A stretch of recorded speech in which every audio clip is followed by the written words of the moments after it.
বিসমিল্লাহির রহমানির রহিম। প্রিয় ছাত্রছাত্রীবৃন্দ, আশা করছি তোমরা ভালোই আছো। আমিও কৃতজ্ঞতা প্রকাশ করছি মহান আল্লাহ রাব্বুল আলামিনের দরবারে যে এখনও ভালো আছি, সুস্থ আছি। আমরা খুব বিপজ্জনক একটা পরিস্থিতি অতিক্রম করতে যাচ্ছি। এর মধ্যে আল্লাহ ভালো রেখেছেন আমাকে, তোমাদেরকে, সেজন্য আল্লাহ শুকরিয়া। তো আমার ছাত্রছাত্রী সহ অভিভাবকবৃন্দ এবং অন্য যারা এই ক্লাসটি দেখছেন তাদের সবাইকে বায়োলজি অনলাইন ক্লাস থেকে স্বাগত জানাচ্ছি। আমি মোহাম্মদ আজিমউদ্দিন, সহকারী অধ্যাপক, কর্ণফুলী প্রাণীবিজ্ঞান বিভাগ, কর্ণফুলী সরকারি কলেজ, কাপ্তাই, রাঙ্গামাটি, পার্বত্য জেলা। প্রিয় শিক্ষার্থী বন্ধুরা, এই ক্লাসটি সাজানো হয়েছে একাদশ এবং দ্বাদশ শ্রেণীর জন্য। আজকে আমরা শুরু করব বায়োলজি ফার্স্ট পেপার।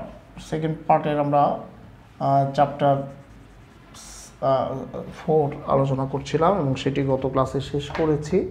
আজকে আমরা যেটি পড়ব সেটি হচ্ছে ফার্স্ট পেপার থেকে চ্যাপ্টার 7, সপ্তম অধ্যায়। তো আমরা আজকের আলোচ্য বিষয় হচ্ছে চ্যাপ্টার 7 থেকে জিমনোস্পার্ম, অর্থাৎ নগ্নবীজী উদ্ভিদ। এই জিমনোস্পার্মের মধ্যে তোমাদের সিলেবাসভুক্ত একটা উদ্ভিদ আছে সাইকাস, এবং সাইকাস সংশ্লিষ্ট অন্য বিষয় আছে যেমন ফসিল, এগুলো নিয়ে আমরা আলোচনা করব। সার্বিকভাবে আজকে ক্লাস থেকে তোমরা যা শিখতে পারবে সেটি হচ্ছে নগ্নবীজী উদ্ভিদ কাকে বলে, নগ্নবীজী উদ্ভিদের বৈশিষ্ট্য এবং আমাদের দেশে খুব পাওয়া যায় এরকম প্রজাতি, উল্লেখযোগ্য প্রজাতিগুলো বৈজ্ঞানিক নাম। তারপরে তোমরা এখানের মধ্যে লিফ স্কার একটা জানতে পারবে, কোরালয়েড মূল কি সেটি জানতে পারবে ফসিল কাকে বলে, লিভিং ফসিল বলতে কী বুঝো। তাহলে শুরু করা যাক আজকের আলোচ্য বিষয় জিমনোস্পার্ম অথবা নগ্নবীজী উদ্ভিদ। প্রথমে নগ্নবীজী উদ্ভিদ কাকে বলে? যে সমস্ত উদ্ভিদের ফল হয় না, গর্ভাশয় থাকে না, ফল হয় না এবং ডিম্বক নগ্ন অবস্থায় থাকে, তাদেরকেই নগ্নবীজী উদ্ভিদ বলে। এখানে মেইনলি ফল না হওয়ার কারণে বীজ নগ্ন অবস্থায় থাকে, আর সে কারণেই এ ধরনের নামকরণটা এসছে। তাহলে আমরা এখন মনে করো যেই বিষয়টা আমরা আলোচনা করতে চাচ্ছি যে নগ্নবীজী উদ্ভিদের কী কী বৈশিষ্ট্য থাকতে পারে। নগ্নবীজী উদ্ভিদ এরা হচ্ছে বহু বর্ষজীবী এবং স্পোরোফাইটিক উদ্ভিদ। এদের স্পোরোফাইট ম্যাক্রোস্পোর এবং ম্যাগাস্পোর তৈরি করে, অর্থাৎ পুং রেণু পত্র বা মাইক্রোস্পোরোফিল থেকে ম্যাক্রোস্পোর নিক্ষিপ্ত হয় এবং স্ত্রী রেণুপত্র বা ম্যাগাস্পোরোফিল থেকে ম্যাগাস্পোর তৈরি হয়। তাহলে এখানে এটি একটি তাদের, এরা হচ্ছে অসমরেণুপ্রসূ উদ্ভিদ। তো অসমরেণুপ্রসূ বলতে কি বুঝি আমরা সেটা একটু পরে ব্যাখ্যা করছি, আগে বলে যাই যে এরা হচ্ছে অসমরেণু প্রসূ উদ্ভিদ অথবা এদের মধ্যে অসমরেণুপ্রসূতা পরিলক্ষিত হয়। এদের ভাস্কুলার বান্ডেলে পরিবহন টিস্যুতন্ত্রের যে জাইলেম টিস্যু আছে, জাইলেম টিস্যুতে ভ্যাসেল থাকে না, আর ফ্লোয়েম টিস্যুতে সঙ্গী কোষ থাকে না। এদের দ্বিনিষেক হয় না, তবে একটু ব্যতিক্রম আছে, যেমন ইফিড্রা একটা উদ্ভিদ আছে, সেটি ভেষজ উদ্ভিদ, সেখান থেকে ইফেড্রিন নামক শ্বাসকষ্টজনিত রোগের জন্য যে ওষুধটা তৈরি করা হয় ইফেড্রিন, তো সেই ইফেড্রা একটা ভেষজ উদ্ভিদ, এটার মধ্যে তোমার ব্যতিক্রম আছে, ওদের দ্বিনিষেক ঘটে। তবে অধিকাংশ তোমার নগ্নবীজী উদ্ভিদের মধ্যে দ্বিনিষেক ঘটে না। এদের শুক্রাণু অনেক বড়, সর্ববৃহৎ শুক্রাণুই বলা যায় সাইকাসের, যেটি নগ্নবীজী উদ্ভিদ। এদের মধ্যে লিফ স্কার তৈরি হয়, এটি নগ্নবীজী উদ্ভিদের একটি অনন্য বৈশিষ্ট্য। এদের আর্কিগোনিয়া সৃষ্টি হয়। তাহলে আমরা যে বৈশিষ্ট্যগুলো, উল্লেখযোগ্য বৈশিষ্ট্যগুলো বললাম, আমি আবারও বলছি যে এরা হচ্ছে বহু বর্ষজীবী সবুজ উদ্ভিদ। এরা স্পোরোফাইটিক উদ্ভিদ। স্পোফাইট মাইক্রোস্পোর এবং মেগাস্পোর তৈরি করে।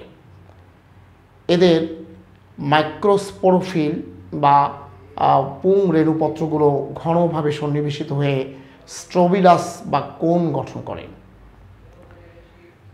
এদের দিনিষেক ঘটে না, তবে ব্যতিক্রম ইফিডরা।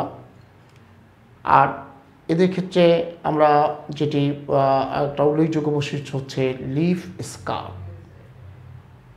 লিফ স্কার কি সেটাও আমরা পরে ব্যাখ্যা করছি। আর আরেকটা জিনিস হচ্ছে এদের জাইলেম টিস্যুতে ভ্যাসেল থাকে না, কিন্তু ফ্লোয়েম টিস্যুতে সঙ্গীকোষ থাকে না। দুই জায়গায় দুটো জিনিস অনুপস্থিত থাকে। এদের আর্কিগোনিয়া সৃষ্টি হয় এবং জীবনচক্রে যে মানে অপূর্ণাঙ্গ বা অসম্পূর্ণ যৌনক্রম দেখা যায়। তাহলে এই হচ্ছে নগ্নবীজী উদ্ভিদের বৈশিষ্ট্য। এখানে আমরা অসম রেণুপ্রসূতা এবং লিফ স্কার দুটো বৈশিষ্ট্য এটা বলছি। যে লিফ স্কার হচ্ছে নগ্নবীজী উদ্ভিদের পাতা যখন খসে পড়ে বা পাতা পড়ে যায়, তখন কাণ্ডের গোড়া যেখান থেকে পাতাটা তৈরি হয়, ঠিক সেই জায়গায় একটা চিহ্ন দেখা যায়। যে চিহ্নটা দেখে পাতার অস্তিত্ব বা এখানে যে পাতা ছিল সেটি চিহ্নিত করা যায়। এই যে একটা স্পট বা দাগ পড়ে যায়, এটা হচ্ছে নগ্নবীজী উদ্ভিদের একটা অনন্য বৈশিষ্ট্য, যেটি আমরা সাইকাসের মধ্যে স্পষ্টভাবে দেখতে পাই। এই বিশেষ চিহ্নটাকে বলা হয় লিফ স্কার। তাহলে এটা জানলাম। আর অসম রেণুপ্রসূতা বলতে যেটা বোঝানো হয় সেটি হচ্ছে যে কোনো উদ্ভিদের মধ্যে যদি বিষম আকৃতির বা অসম আকৃতির শুক্রাণু এবং ডিম্বাণু অথবা পুংজন কোষ, স্ত্রীজন কোষ তৈরি হয়, যার দুটোর মধ্যে কোনো মিল নেই, তখন সেটাকে বলা হয় একটি ছোট শুক্রাণু, ছোট ডিম্বাণু অনেক বড়, এরকম যদি হয় তখন সেটাকে বলা হয় অসম রেণু প্রসূতা। এই ধরনের অ্যারেঞ্জমেন্টকে বলা হয় অসম রেণু প্রসূতা। আর সংশ্লিষ্ট উদ্ভিদকে বলা হয় অসম রেণু উদ্ভিদ। কাজে এখানে অসম রেণু প্রসূতা একটা প্রশ্ন, অসম রেণু উদ্ভিদ একটা প্রশ্ন। যাদের মধ্যে অসম রেণু প্রসূতা দেখা যায় তারা হচ্ছে অসম রেণু প্রসূ উদ্ভিদ, যেমন সাইকাস একটি অসম রেণু প্রসূ উদ্ভিদ। আর এই যে মাইক্রোস্পোর এবং মেগাস্পোর দুটো ভিন্ন ধরনের জননকোষ তৈরি করে, সেক্ষেত্রে এই ভিন্ন ধরনের জননকোষ তৈরি করার, ভিন্ন আকৃতির শুক্রাণু, ডিম্বাণু কিংবা মাইক্রোস্পোর, মেগাস্পোর তৈরি করার এই ব্যবস্থাপনাকে বলা হয় তোমার অসম রেণু প্রসূতা। তাহলে আমরা চলে যাচ্ছি পরবর্তীতে। আমাদের নগ্নবীজী উদ্ভিদগুলোর মধ্যে সিলেবাসভুক্ত উদ্ভিদ হচ্ছে সাইকাস। সাইকাসের কয়েকটি উল্লেখযোগ্য প্রজাতির বৈজ্ঞানিক নাম আসতে পারে। একটা প্রশ্ন লিখতে পারো যে সাইকাসের 3টি প্রজাতির বৈজ্ঞানিক নাম লিখো। তাহলে একটা প্রজাতি হচ্ছে সাইকাস প্যাকটিনেটা, এটা হচ্ছে একটা প্রজাতি সাইকাস প্যাকটিনেটা। আরেকটা প্রজাতি হলো সাইকাস রিভলিউটা, এটা হচ্ছে আরেকটা প্রজাতি। নেক্সট থার্ড প্রজাতি হচ্ছে সাইকাস সার্সিনালিস।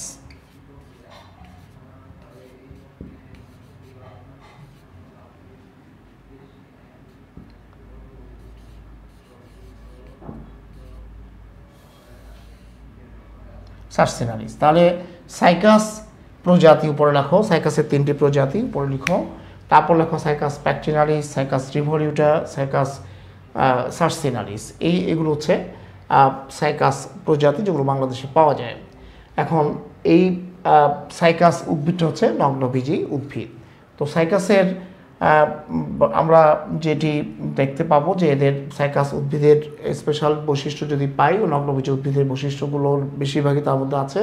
যেমন সাইকাসের পাতাটা হচ্ছে যৌগিক পত্র এবং সেখানে লিফ স্কার্প গঠিত হয়। সাইকাস স্পোরোফাইটিক উদ্ভিদ, এখানে মাইক্রোস্পোরোফিল এবং মেগাস্পোরোফিল অর্থাৎ পুং রেণুপত্র এবং স্ত্রী রেণুপত্র গঠিত হয়। এক্ষেত্রে মাইক্রোস্পোরোফিলগুলো ঘনভাবে সন্নিবেশিত হয়ে গঠন করে স্ট্রোবিলাস বা পুং স্ট্রোবিলাস। হ্যাঁ, তারপরে এখানে এদের মধ্যে জাইলেম টিস্যুতে থাকে তোমার জাইলেম টিস্যুতে যেটি অনুপস্থিত থাকে সেটি হচ্ছে ভ্যাসেল বা ট্রাকিয়া, আর ফ্লোয়েম টিস্যুতে থাকে অনুপস্থিত থাকে সঙ্গী কোষ। তো এদের পাতাগুলো কচি অবস্থায় কুণ্ডলী পাখি অবস্থান করে, যেটাকে বলা হয় সার্সিনেট ফার্নেশন। এছাড়া লিফ স্কার গঠিত হয় আমরা। তারপরে এদের মূল হচ্ছে কোরালয়েড মূল, যেটি আমরা আলাদা প্রশ্ন হিসাবে আলোচনা করবো। কাজে এগুলো আমরা সাইকাসের বৈশিষ্ট্য হিসাবে উল্লেখ করতে পারি এবং সাইকাস একটি অসমরেণু পশু উদ্ভিদ। এবার আসো যে সাইকাসের থেকে আমরা যেই ইনফরমেশন পেলাম সেখানের মধ্যে একটা আলাদা কোশ্চেন, সেটি হচ্ছে কোরালয়েড মূল বলতে কি বুঝো? কোরালয়েড মূল, কোরালয়েড মূল হচ্ছে, লেখো কোরালয়েড মূল বলতে কি বুঝো, এটা অনুধাবনের প্রশ্ন।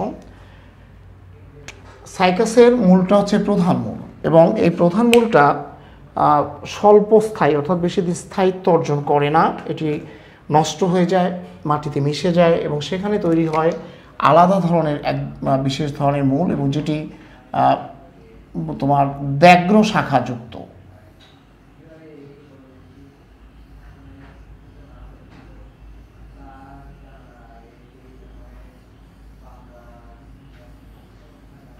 ব্যাঘ্র শাখা মানে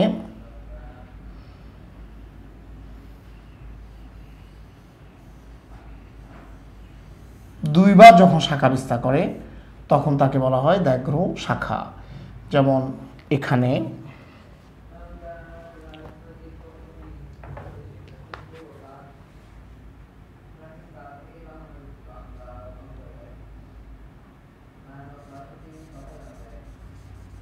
দুইবার শাখা বিস্তারটা দেখাতে হবে এখানে সংযোগের চিহ্নের মাধ্যমে।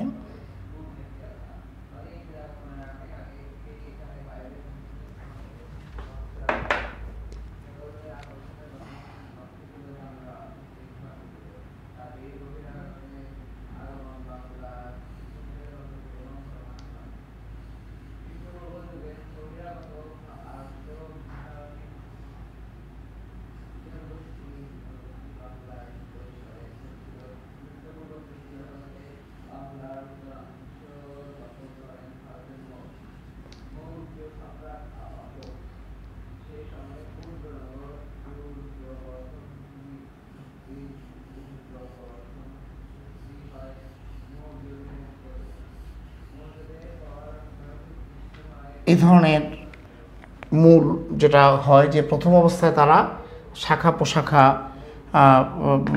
বা ব্যাঘ্র শাখা, প্রথম অবস্থায় প্রধান মূল থাকে, তা পরবর্তীতে এটি অস্থানিক মূলে পরিণত হয় এবং অস্থানিক মূল তৈরির পরে এখানে যে বিশেষ ধরনের, এটাকে বলা কোরালয়েড মূল, কোরালয়েড মূল বা কোরালয়েড রুট, বা বাংলাতে বলা হয় প্রবাল বক মূল অর্থাৎ প্রবালের মতো। তো এটি প্রথমে প্রধান মূল হিসাবে থাকে, তারপর এটা নষ্ট হয়ে যায়, সেখানে শাখা মূল তৈরি হয় এবং শাখা মূলের স্থানে স্থানে যেগুলো জমা হয় এখানে ব্যাকটেরিয়া পুঞ্জীভূত হয়, সায়ানো ব্যাকটেরিয়া। যেমন সায়ানো ব্যাকটেরিয়ার মধ্যে নস্টক, তারপর হচ্ছে অ্যানাবিনা,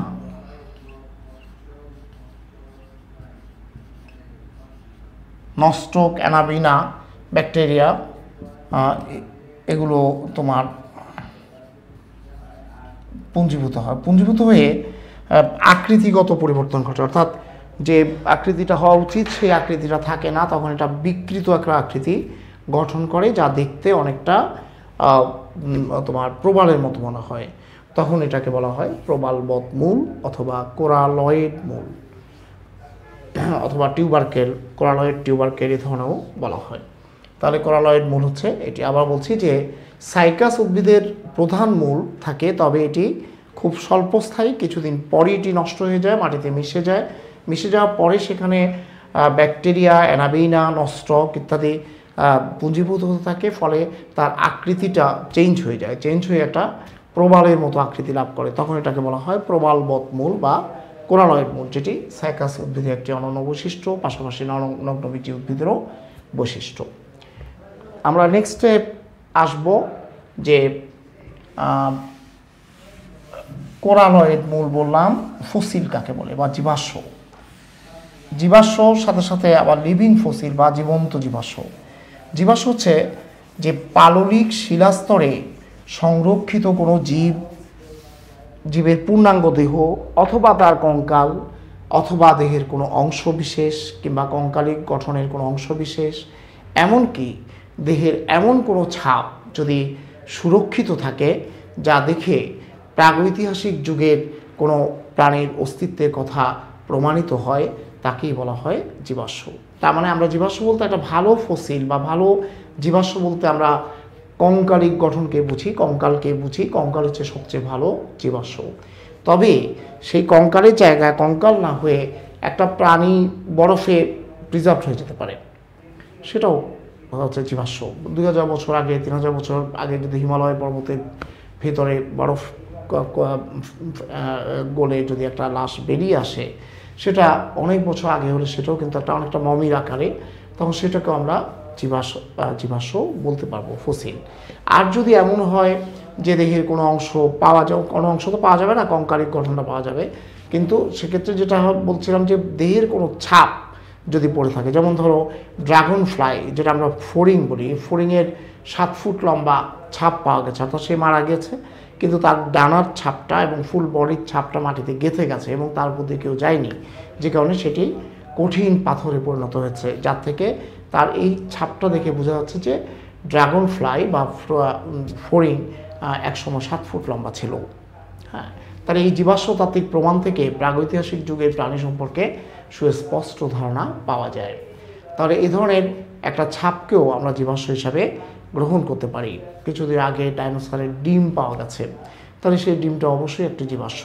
হ্যাঁ, তো শ্রীলঙ্কাতে একটা জাবালে আদম অর্থাৎ আদম পাহাড়, একটা পাহাড় আছে, তো সেখানে সে প্রায় 4000 মোর দ্যান 4000 ফিট উপরে তোমার আদম আলাইহিস সালামের পায়ের ছাপ, অর্থাৎ এটি মুসলমানরা দাবি করে যে আদম আলাইহিস সালামের পায়ের ছাপ,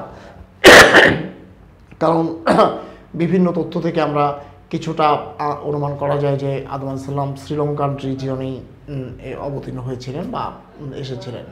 সেই হিসাবে মুসলমানদের জন্য এটি একটি পায়ের ছাপটা আদম আলাইহিস সালামের পায়ের ছাপ হিসাবেই তারা মনে করে। আবার বৌদ্ধরা মনে করে বৌদ্ধদের পায়ের ছাপ, হ্যাঁ, বৌদ্ধদেবের পায়ের ছাপ, কারণ তিনিও এই রিজিয়নেই আসছিলেন। পাশাপাশি হিন্দুরা মনে করে এটা রামচন্দ্রের পায়ের ছাপ, কারণ কোনো এক সময় রামচন্দ্র শ্রীলঙ্কার ওই জায়গাটাতে গিয়েছিলেন বলে ধারণা করা হয়। তাহলে এইসব এখন ঘটনাটা হচ্ছে এটা আদম আলাইহিস সালামের পায়ের ছাপই হোক কিংবা রামচন্দ্রেরই হোক কিংবা বৌদ্ধদেবেরই হোক অথবা আমাদের কারোরই পায়ের ছাপ নয়, তবে এটা যে একটা মানুষের পায়ের ছাপ সেটি স্পষ্ট। কাজেই এই পায়ের ছাপ থেকে স্পষ্ট অনুমান করা যায় পায়ের ছাপটা লম্বাতে তোমার 5 ফিট 7 ইঞ্চি মেবি, আমার একটু যদি ভুল না হয়ে থাকে, আর প্রস্থে তোমার মোর দেন 2 ফিট, মানে প্রায় 3 ফিটের কাছাকাছি।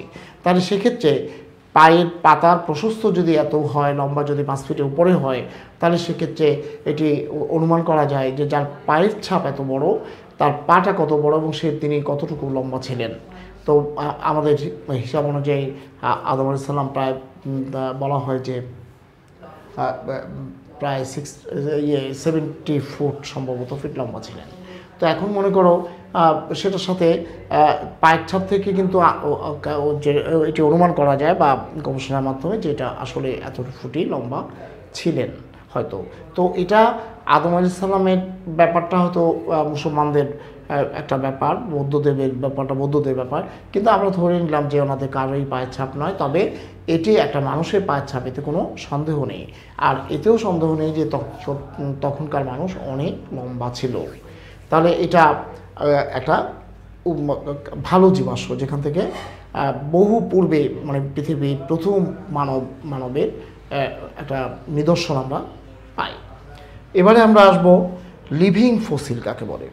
ফসিল তো বললাম, এখন লিভিং ফসিল কাকে বলে? লিভিং ফসিল হচ্ছে যে কোনো উদ্ভিদের চারিত্রিক বৈশিষ্ট্যের সাথে যদি জীবিত উদ্ভিদের তুলনায় ফসিল উদ্ভিদ অর্থাৎ যারা বিলুপ্ত হয়ে গেছে তাদের সাথে যদি অধিক মিল খুঁজে পাওয়া যায়, তখন সে ধরনের উদ্ভিদকে বলা হয় জীবাশ্ম উদ্ভিদ, প্রাণীকে বলা হয় জীবাশ্ম প্রাণী, অর্থাৎ লিভিং ফসিল। জীবাশ্ম উদ্ভিদ ঠিকভাবে বলে মানে লিভিং ফসিল বলা হয়, সেটা প্রাণী হতে পারে, উদ্ভিদ হতে পারে। যেমন লিমুলাস, কিং ক্র্যাবকে বলা হয় যে সে একসময় রাজত্ব করতো সমুদ্রে কাঁকড়াদের রাজা হিসেবে পরিচিত। এবং কিং ক্র্যাবের আশেপাশে যে তাদের মানে আমাদের যেরকম কাজিন, ওদেরও যে পারস্পরিক সম্পর্কযুক্ত যেই অন্য গোত্রগুলো আছে, তাদের কাউকেই খুঁজে পাওয়া যায় না, তারা সবাই বিলুপ্ত হয়ে গেছে। সেজন্য প্রাণীদের মধ্যে কিং ক্র্যাব বা লিমুলাসকে বা বাংলাতে বলা হয় রাজ কাঁকড়া, এদেরকে বলা হয় তোমার লিভিং ফসিল, কারণ এই ধরনের কাঁকড়া আর নেই কোনো, এই একটা প্রজাতি ছাড়া আর কোথাও নেই লিমুলাস। ঠিক একইভাবে সাইকাসকে বলা হয় লিভিং ফসিল। সাইকাসকে বলা হয় জীবন্ত জীবাশ্ম। কেন? কারণ মেসোজোইক পিরিয়ডে তোমার সাইকাস প্রচুর সংখ্যক ছিল, সাইকাস বম ছিল, সেটা আস্তে আস্তে বিলুপ্ত হতে হতে এখন সাইকাস খুঁজেই পাওয়া যায় না। তাহলে এখন মনে করো সাইকাডেলিস বর্গের অন্তর্গত একটা উদ্ভিদ, এবং তার সাথে সঙ্গী সাথে কাজিন লেভেলের যারা ছিল তারা সবাই পৃথিবী থেকে বিলুপ্ত। সেজন্য জীবিত 100টা প্রজাতি আছে এবং তার আন্ডারে অনেকগুলো তোমার সদস্য আছে। তো এই সদস্যগুলো সাথে সাইকাসের যতটা মিল, তার চাইতে জীবাশ্ম উদ্ভিদদের সঙ্গে অনেক বেশি মিল খুঁজে পাওয়া যায়, আর সেজন্য সাইকাসকে জীবন্ত জীবাশ্ম বলা হয়। তাহলে আমরা এখানে আরেকটা প্রশ্ন, এটাই প্রশ্ন আকারে আসে যে আরেকটা কোশ্চেন লেখো যে সাইকাসকে জীবন্ত জীবাশ্ম বলা হয় কেন। এখানে আমি 3টা পয়েন্টের মাধ্যমে ব্যাখ্যা করছি। প্রথমত, সাইকাস উদ্ভিদ সাইকাডেলিস বর্গের অন্তর্ভুক্ত একটি উদ্ভিদ, এবং সাইকাডেলিস বর্গের অন্তর্গত উদ্ভিদগুলোকে বলা হয় সাইকার্ডস। তাহলে এই সাইকার্ডসের অধিকাংশই কিন্তু বিলুপ্ত, আর যারা পৃথিবীতে আছে সেগুলো ছড়িয়ে ছিটিয়ে বিভিন্ন জায়গায় 100টা প্রজাতি পাওয়া যায়, এবং 9টি গণের আন্ডারে 100টা প্রজাতি আছে, জেনাস হচ্ছে 9টা। তো এগুলো ছড়িয়ে ছিটিয়ে আছে পৃথিবী বিভিন্ন। এ ধরনের তাদের মধ্যে যে সম্পর্কটা, তাদের মধ্যে যে মিল খুঁজে পাওয়া যায়, তার চাইতে সাইকাডেলিসের যারা বিলুপ্ত হয়ে গেছে তাদের সাথে এদের মিল অনেক বেশি। এটা হলো প্রথম পয়েন্ট। দ্বিতীয় পয়েন্ট হচ্ছে, দুটো ফ্যামিলি আছে যারা বিলুপ্ত হয়ে গেছে পৃথিবী থেকে, কমপ্লিট বিলুপ্ত। একটা হচ্ছে সাইকাডোফিলিক্যালিস,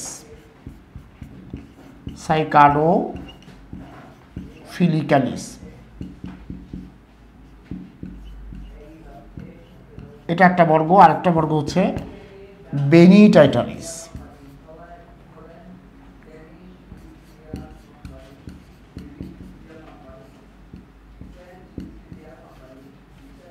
সাইকাডোফিলিক্যালিস এবং বেনিটাইটালিস, এই দুটো তোমার বর্গের অন্তর্গত সব উদ্ভিদই পৃথিবী থেকে বিলুপ্ত, এরা কেউই পৃথিবীতে বেঁচে নেই। কিন্তু সাইকাসের সাথে বর্তমান জীবিত উদ্ভিদগুলোর যতখানি মিল, তার চাইতে অনেক বেশি মিল খুঁজে পাওয়া যায় সাইকাডোফিলিক্যালিস এবং বেনিটাইটালিস বর্গের উদ্ভিদের সাথে, আর সেজন্যই সাইকাসকে জীবন্ত জীবাশ্ম বলা হয়। তাহলে আমরা আজকে ক্লাসটি এখানেই শেষ করছি। নেক্সট ক্লাসে আমরা আবার এই চ্যাপ্টার থেকেই অন্য বিষয় নিয়ে হাজির হব। তো সেই পর্যন্ত তোমরা সবাই সুস্থ থেকো, ভালো থেকো, দোয়া করি আমরা যেন খুব সহসাই এই ভয়ঙ্কর একটা পরিস্থিতি থেকে পরিত্রাণ পাই। আল্লাহ হাফেজ।